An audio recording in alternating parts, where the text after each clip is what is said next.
The first hint was subtle, almost innocuous.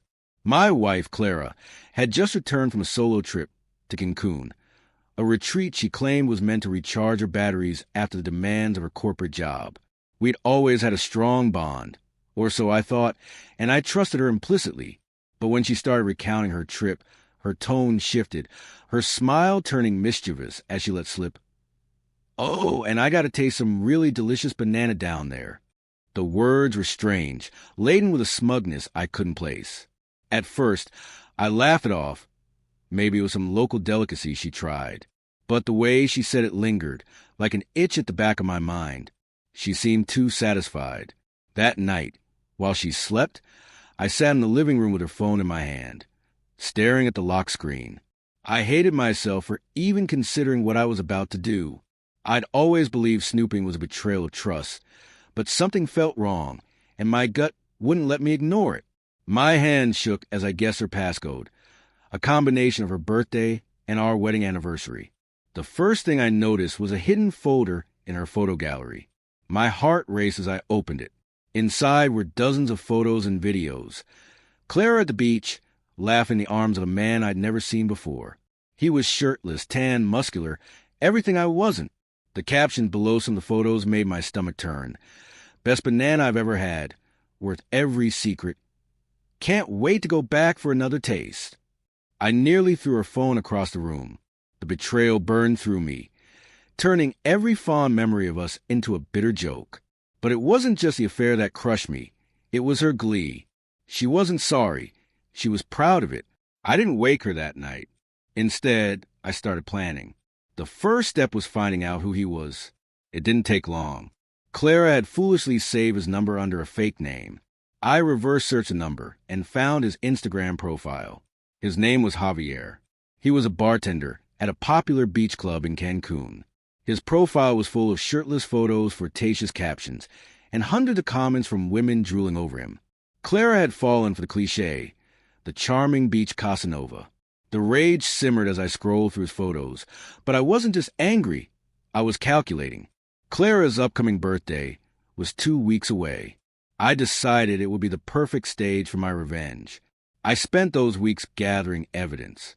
I downloaded everything, photos, messages, even videos Clara had sent him. I hired a private investigator to dig into Javier's life. I learned he had a girlfriend, a woman who lived in Cancun and worked as a teacher.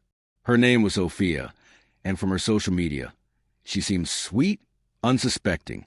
I couldn't let her stay in the dark either. When the day arrived, I acted as though everything was fine. Clara's parents and a few of our close friends came over for her birthday dinner. I even bought her a gift, a small silver locket, something she'd always wanted. She beamed as she opened it, completely unaware of what was about to unfold. After dinner, I stood and clinked my glass, signaling a toast.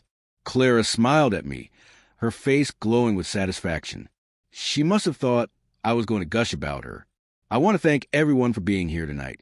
I began, forcing a smile.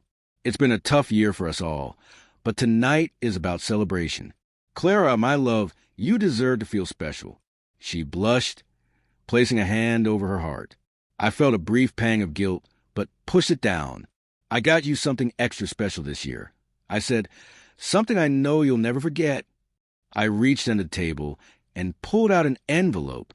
Her smile faltered slightly as I handed it to her.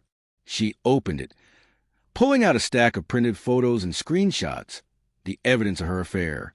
Her face went pale. What is this?" she stammered. "It's your banana, Clara," I said, my voice dripping with venom. "Remember the delicious taste you couldn't stop bragging about?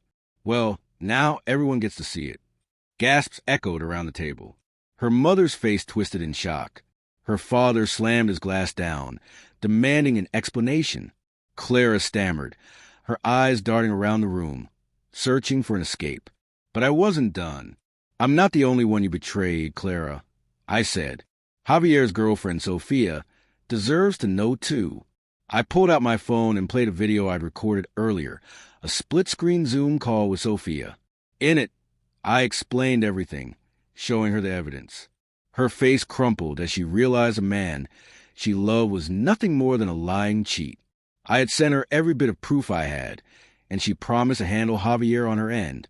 Clara's jaw dropped as the video played. "You didn't," she whispered. "Oh, I did. I snapped, and I didn't stop there. The next part of my plan required a trip back to Cancun after the dinner imploded. I booked a flight the following day and went straight to the beach club where Javier worked. When I walked in, he was behind the bar, laughing and flirting with a group of tourists. He didn't notice me at first, but when I slapped a folder full of printed photos and messages onto the bar, his smile vanished. "Recognize these?" I said, loud enough for the nearby patrons to hear. His eyes darted to the folder, then back to me. "I don't know what you're talking about, man." "Oh, I think you do," I said, stepping closer. "That's my wife you're cozying up to in those pictures." "My wife." He tried to play it cool, but I saw the panic in his eyes. The surrounding tourists started whispering, pointing at the photos. His manager, alerted by the commotion, came over to investigate. "Is there a problem here?" the manager asked. "There sure is," I said. "This guy's been sleeping with married women and bragging about it. I thought you want to know what kind of person you have representing your business." I handed the manager a copy of the evidence. His expression hardened as he flipped through it. Javier stammered, trying to defend himself, but the damage was done. The manager ordered him to leave, saying they'd discuss his future later. But I wasn't finished. Outside the club, I confronted him one-on-one. The rage that had been simmering inside me for weeks boiled over. I didn't throw the first punch, but when he shoved me, I let loose. Years of frustration, betrayal, and humiliation fueled every blow. By the time I was done, he was on the ground, groaning, his perfect face bloodied and bruised. I stood over him, breathing heavily. "You don't mess with another man's wife," I spat before walking away. Back home, Clara's world was unraveling. Her parents disowned her, disgusted by her actions. Friends we'd shared for years sided with me, cutting her out of their lives. She tried to apologize, begging for forgiveness, but I was done. I filed for divorce the day after I returned from Cancun. As for Sophia, she kicked Javier out of their shared apartment and exposed him to their community. His reputation was ruined, his charm no longer enough to shield him from the consequences of his actions. Now I live alone in a quiet house, free from lies and deceit. It's not always easy, but every day feels a little lighter. Clara and Javier got what they deserved, and I got something far more valuable: peace.